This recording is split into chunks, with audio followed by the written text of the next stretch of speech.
Hi, it's Kristen from Pratt Scraps, and this is my candy cane page.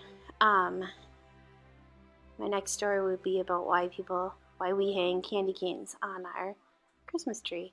So I cut out this shape of a candy cane, and then used my square punch to make the stripes or the openings, or to show the stripes of the candy cane. And now that was just my practice. And now I'm tracing it on a little bit thicker piece of white cardstock. And I should have done it backwards so that my pencil lines were on the back, but I didn't. I'm just going to cut it out. And earlier I had that other picture out. I was just trying to visualize what it will look like when I do have an appropriate picture for this December to add to the page, if it would look alright. So I'm using my square Stampin' Up! Punch to make like the stripes. I'm trying to give like the cut file effect without having a machine that cuts cut files. So this was my way to improv. And I'm fairly happy with the results. I'm just trimming it down a little bit off camera, making the edges a little bit thinner.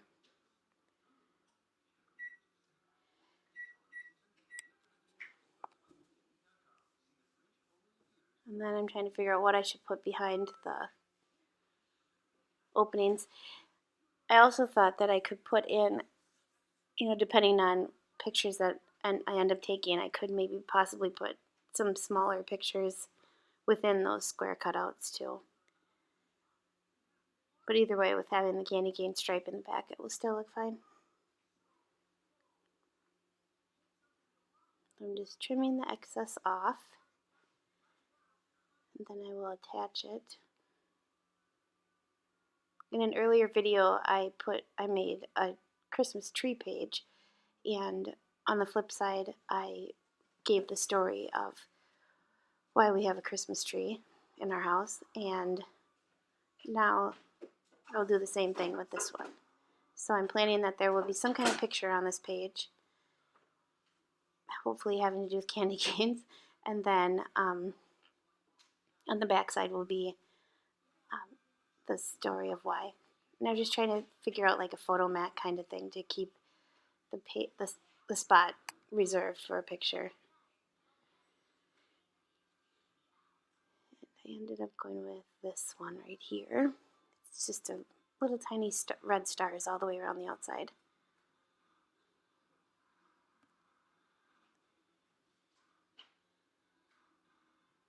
Attach that.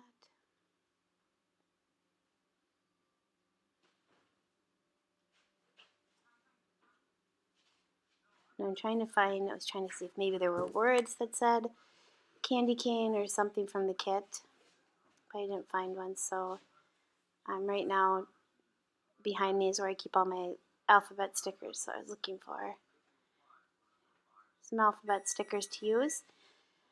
And I ended up going with some black ones. Those two sets were missing. I didn't have enough C's to use that font, so. And I'm starting with the end of the word to make sure it's in the space that I want it to be. And I purposely am putting them kind of wonky. I don't want them straight and perfect.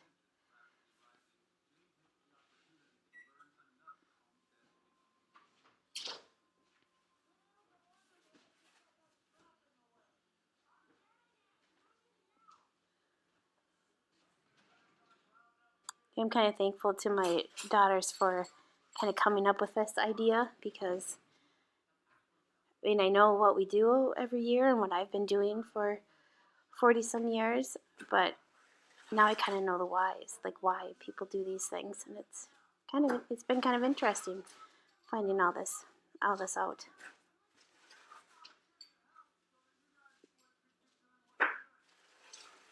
So now I'm going to I have this washi tape, and I'm not the best washi tape user. I like to collect it, but I don't use it very often. So I thought I'll just use it And then I also came across these little, this is crooked, so I have to straighten this out first. Luckily, it doesn't rip the page too bad. Can wiggle it a little bit. You know, I came across these little candy canes that were made out of, they almost feel like polymer clay. So they're pretty three-dimensional, so I don't know how that'll work in the page protector. My December dailies, my December albums are always super thick. So this will probably be just fine. So yeah, I'm going to attach these, and then I'll end it with a still shot. Thanks. Bye.